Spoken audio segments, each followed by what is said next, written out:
안녕하세요.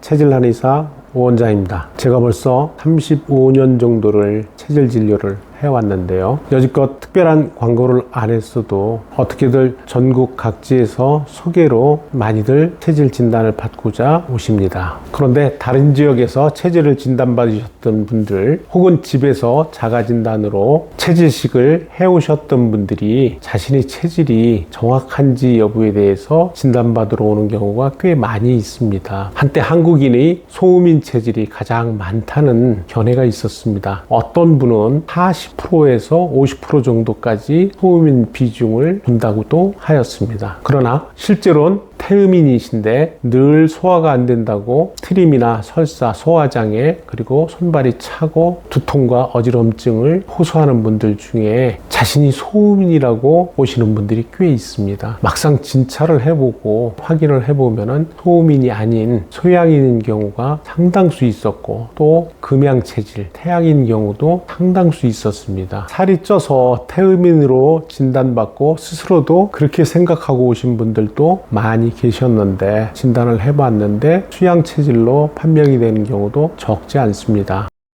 혈액형으로도 핵심적이지만 재미있는 얘기를 짚어볼 수 있습니다. MBTI 젊은 친구들 중에 많이들 보시는데요. 사람의 심리와 또 자기가 이제 외향적인가 또 내향성인가 뭐 이런 것들에 대한 관심들을 많이 갖고 자기를 알고자 하는 노력들로 보여지는데요. 예전에 한참 제가 체질 진단을 위해서 연구할 때 혈액형과의 연관성이 과연 있을까 하는 생각으로 기능을 해석하는 접근들을 많이 했었습니다. 체질은 구조라고 봐야 됩니다. 혈액형은 기능이라고 봐야 됩니다. 그래서 각 체질별로 A형, B형, O형, AB형 기능의 쓰임새는 설명할 수 있지만 혈액형과 직접적인 관련은 없습니다. O형이나 AB형의 외향적 성향을 보고 소양인으로 오진하는 경우가 많이 있었습니다. A형이나 B형의 사람을 소음인으로 오인하기도 합니다.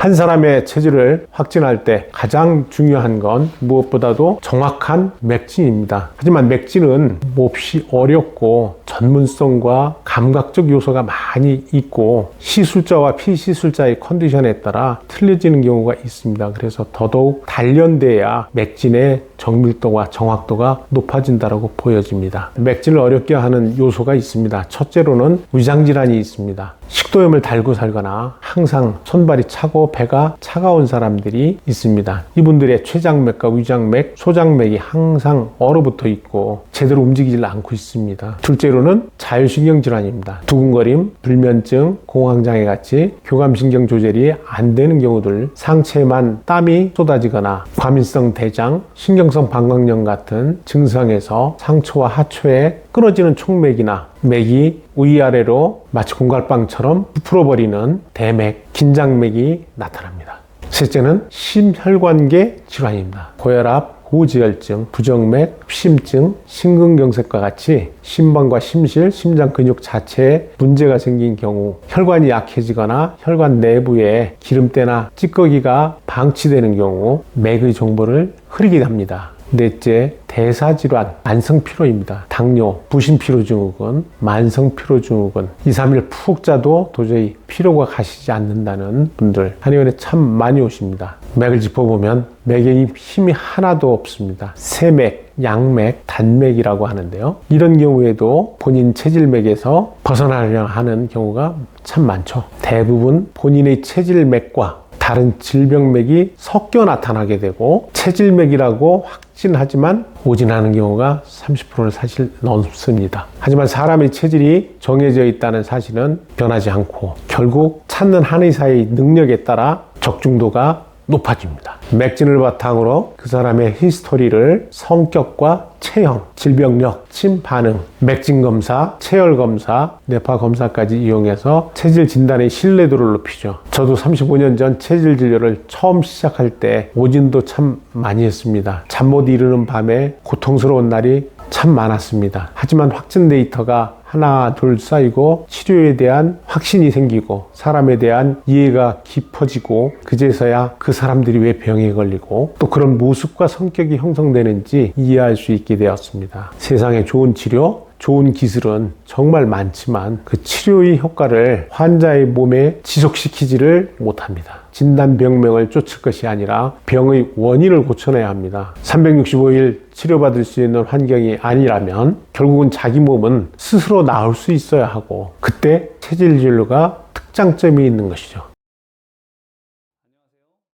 안녕하세요. 장인가사의 체질한의사 장원장입니다. 제가 이어서 체질을 오진 없이 정확하게 확진해내는 과정과 진료 방법에 대해 설명드리겠습니다. 체질이 나뿐만 아니라 가족들의 건강까지 챙길 수 있는 아주 좋은 방법이면 틀림없지만 체질을 정확히 찾기가 너무 어렵습니다. 또 찾았다고 해도 음식만으로는 나타나는 몸의 변화가 체감될 정도로 뚜렷하지 않은 경우도 있어요. 그래서 한의원에 오시는 체질 환자분들이 체질 자체에 의구심을 품고 오시게 되기도 합니다. 체질이 정말 전형적인 분들은 원장실 문을 딱 열고 들어오시자마자 바로 어떤 체질이겠구나 알아볼 수가 있어요. 하지만 비전형적인 유형이 절반을 더 넘고 제대로 된 감별이 되지가 않으면 다른 체질로 알고 살게 됩니다.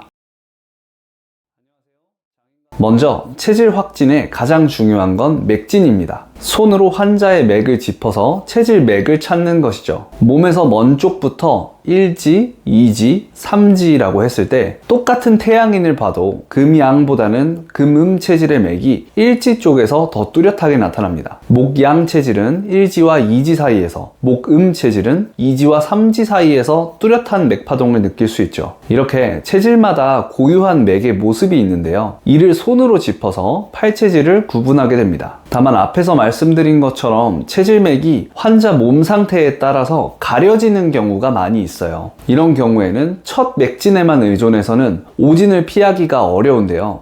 여러 진단 기준과 환자의 정보들을 총 취합하고 재차 검증하는 과정이 꼭 필요합니다. 이때 세부적인 몸 상태를 파악하는 가장 좋은 방법이 맥진 검사기예요. 한의학 진단의 꽃이 맥진인데요. 이 중요한 맥진을 환자도 알아볼 수 있게 디지털화 시킨 것이 맥진 검사기입니다. 맥진에서 문제가 나타날 정도면 앞으로 건강 상태가 악화될 게 불을 보듯 뻔하다고 생각하시면 돼요. 이건 케이스를 좀 보면서 말씀드려 볼게요. 먼저 정상적인 맥은 이런 모습입니다. 맥이 이제 위로 뛸 때는 쓰는 거, 아래로 뛰는 건 회복하는 거라고 쉽게 설명해 드려요. 위아래 균형이 잘 맞고 중간중간 쉬어가면서 다시 뛰어야지 건강한 겁니다. 직장 생활을 아직도 하고 계신 60대 수음 체질, 소음인 남성분의 예를 볼 건데요. 소음인은 원래 비위가 약하고 신장과 방광이 강한 체질입니다. 거꾸로 소양인은 비위 기능이 상대적으로 강한 체질인데요. 환자분들이 좀 어려워하시는 부분이 여기부터 나옵니다. 원장님, 저는 왜 항상 속이 쓰리고 위염이 있을까요? 소양인이 아니라 소음인인 거 아닐까요? 이렇게 물어보시죠. 체질을 분류하는 장기의 강약도 결국에는 본인 몸 안에서의 상대적인 일이지 이 절대적인 가치가 아니에요. 소양인도 식생활 잘못하고 스트레스 잔뜩 받으면 당연히 스트레스 위험이나 역류성 식도염, 위축성 위염으로 고생합니다. 사람이 건강하다는 건 심신, 그러니까 육체와 멘탈이 모두 좋을 때 진짜 건강한 거겠죠. 위에 보이시는 6개 맥은 오른손 기장부 맥으로 체력을 주로 살핍니다. 아래의 6개 맥은 왼손으로 본 혈장부 맥이고요. 정신력을 주로 봐요. 이분은 지금 심신이 모두 지친 상태입니다. 체력, 멘탈 모두 바닥을 드러낸 데다가 계속해서 고갈되고 있는 모습이에요. 사람의 기능 시작은 심폐입니다. 깨끗한 공기를 마시고 몸의 시작을 알리는 장기가 폐예요. 깨끗한 피를 온몸으로 순환시키는 게 심장이고요. 지금 이분처럼 심장과 폐가 에너지가 이렇게 동시에 고갈되면 몸을 움직일 힘이 하나도 없어요. 항상 누워있고 싶고 설거지하러 갈 힘도 없다고 표현합니다. 아래는 정신력이라고 했죠. 심장맥을 보면 토끼 심장이라고 해요. 심리적으로 위축되어 있는 모습입니다. 또 스트레스 대항력을 반영하는데요. 가뜩이나 배터리가 작은 소음인이 스트레스에 더 취약해진 거예요. 똑같은 생활을 하고 똑같은 상황인데도 더 빨리 상처받고 더 슬퍼지고 빨리 우울해지게 되죠. 다음은 대장맥과 소장맥입니다. 중간에 이렇게 부글부글 끓는 맥이 보이죠? 이런 경우에는 아무리 좋은 음식이나 영양제를 잘 먹어도 흡수되지 않고 줄줄 새 나가요. 변을 제대로 만들지를 못하고 배꼽 주변이 항상 차갑고 어깨가 돌처럼 굳습니다. 갑상선 수치도 이상해져요. 몸을 덮일 열 에너지가 부족해지죠. 이런 경우에 심폐 기능을 올려주고 소장과 대장을 편안하게 만들어주는 작업이 동시에 필요합니다. 소음인이니까 비위병만 치료해야 되는 것이 아니에요. 당장 부족해진 부분은 먼저 치료하고 원래 본인의 약점이 되는 부분을 보완하는 것이 바로 체질 치료의 특장점입니다.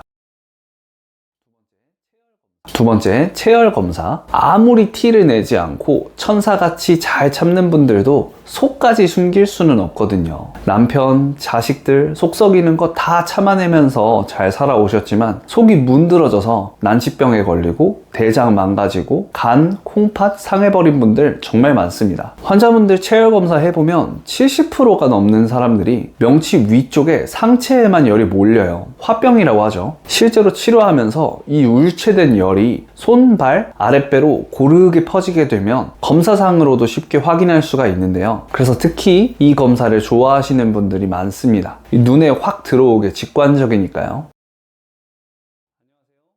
스트레스 검사는 자율신경 균형과 혈관 건강도를 같이 봅니다. 맥진으로 설명할 수 있는 것이 훨씬 많지만 자율신경 검사와 혈관 건강 검사도 직관적이라서 환자분들이 이해하기도 쉽고 좋아하세요. 혈액과 에너지 순환에 중요한 관문이 세 군데가 있습니다. 경추, 그리고 횡경막, 배꼽 라인인데요. 이 세 관문이 좀 편안하게 열려 있어야지 혈액순환, 림프순환, 자율신경 균형이 다 잘 맞고 건강할 수 있는 거죠. 척추 관절, 그리고 자세를 보는 체형 검사는 거북목, 일자목, 흉추 후만, 골반 회전, 이렇게 몸의 구조가 삐뚤어져서 나타나는 문제를 보는 거예요. 경추가 틀어지면 한쪽으로 혈관이나 신경이 눌리겠죠. 흉추가 너무 뒤로 빠지면 목과 등 사이에 울퉁불퉁하게 언덕이 생겨요. 노폐물이나 염증 물질들이 잘 씻겨져야 되는데 계속 쌓이면서 혹처럼 커지시는 분들도 있고요. 심한 분들은 항상 어깨에 돌을 얹어 놓은 것 같다고 표현하시는데요. 손팔 저림이나 두통, 이명, 현기증, 그리고 불면증, 이런 직접적인 원인이 될 수 있으니까 꼭 구분해서 치료를 해야 되죠. 이렇게 기본 검사와 맥진을 통해서 체질을 찾았다면 혈자리를 자극하면서 몸의 반응을 봐야 됩니다. 체질별로 가장 힘세고 민감한 혈자리들이 정해져 있는데요. 목이나 어깨가 결려 있든지, 횡경막 긴장이 심하든지, 배꼽 주변에 덩어리가 지든지 통증이 있든지 체질침 자극을 주면 즉각적인 변화를 볼 수 있습니다. 한편 치료 이전에 체질에 관계없이 제일 중요한 게 있습니다. 바로 음식의 질인데요. 그 다음이 수면, 스트레스 관리, 운동입니다. 커뮤니티 글들을 보거나 환자분들 말씀을 들어보면 체질을 전혀 엉뚱하게 알고 계셨는데 체질식을 하면서 건강해졌다라고 하시는 분들이 계세요. 왜 그런가 하고 보니까 그냥 더 건강하게 잘 챙겨 드셔서 좋아지신 거였어요. 체질에 관심을 가지고 공부를 하시다 보면 아무래도 시야가 좀 좁아지고 매몰될 때가 있습니다. 인터넷에 검색하면 나오는 정답표들이 다 O, X 이렇게 이분법으로만 돼 있으니까 나는 돼지고기를 먹어야 돼, 나는 고구마를 먹으면 절대 안 된다는데 이렇게 받아들이게 돼요. 하지만 음식의 종류보다 더 중요한 건 가공식품 섭취나 외식같이 음식의 질이 망가지는 거를 먼저 줄이는 거예요. 그 후에 체질에 맞는 음식 위주로 식사를 더 바꿔보는 거죠. 체질식을 꾸준히 잘 하신 분들, 특히 난치병이나 암 환자분들도 그렇지만 정말 드라마틱한 효과를 보는 경우들이 있습니다. 다만 대부분의 경우에는 매일매일 수년 동안 잘 쌓여야지 그제서야 몸의 근본적인 변화를 좀 줄 수가 있어요. 이미 스트레스 저항력이 고갈이 돼 있거나 내 생활의 악화 요인을 전혀 바꿀 수가 없다면 치료 강도나 치료의 지속력을 꼭 높여줘야 됩니다. 365일 치료받으러 오시거나 옆에 붙어서 알려드리면 좋은데 물리적으로 불가능한 부분이 있으니까요. 어쨌든 치료는 한번 오시면 일주일에 한두 시간 정도 하는 거고 나머지 6일이 넘는 시간 동안은 스스로 나아야 됩니다. 그런데 이 음식으로만 나으려고 하면 너무 느려요. 효과가 부족해서 병세가 정체되거나 악화되기도 해요. 상황에 맞는 처치를 잘 해서 몸을 호전되는 방향으로 영양으로 바꿔놓고 매일매일 체질 음식과 한약을 꼭 복용해야 하는 경우들이 있습니다. 직장 다녀와서 끝나고 녹초가 되어 있고 어르신을 모시고 살거나 아니면 아이들을 돌보느라 시간이 전혀 없어서 수험생이라서 취업준비생이라서 기본적인 생활에 변화를 줄 수 없는 분들은 꼭 복합적인 방법으로 치료해야 돼요. 이제 하나 더 약침 치료를 소개해 드릴 건데요. 당연히 모든 분들이 체질에 맞게 한약을 꾸준히 맞춰 드실 수 있으면 좋지만 여건이 허락되지 않는 경우가 많이 있죠. 저희는 오시는 환자 대부분이 약침 치료를 해요. 필요를 인지만 하시게 되면은 대부분 받고 가시니까요. 쉽게 설명해 드릴 때 약침은 당장 쓸 에너지를 보충하는 현찰이라고 표현합니다. 체질 음식과 한약은 이율이 아주 높은 복리, 적금이에요. 음식과 한약은 부족하고 구멍난 부분들을 차곡차곡 채우면서 몸을 회복시키죠. 이때 약침을 병행하면 그 속도가 훨씬 당겨져요. 다른 진료들로 효과를 못 봐서 나는 한약을 안 먹어 라고 못 받고 시작하신 환자분들 많이 계시는데요. 체질침이나 약침으로 즉효를 보시니까 체질 진료에 서서히 좀 마음을 열어주십니다. 당연히 마무리가 안 되는 부분들은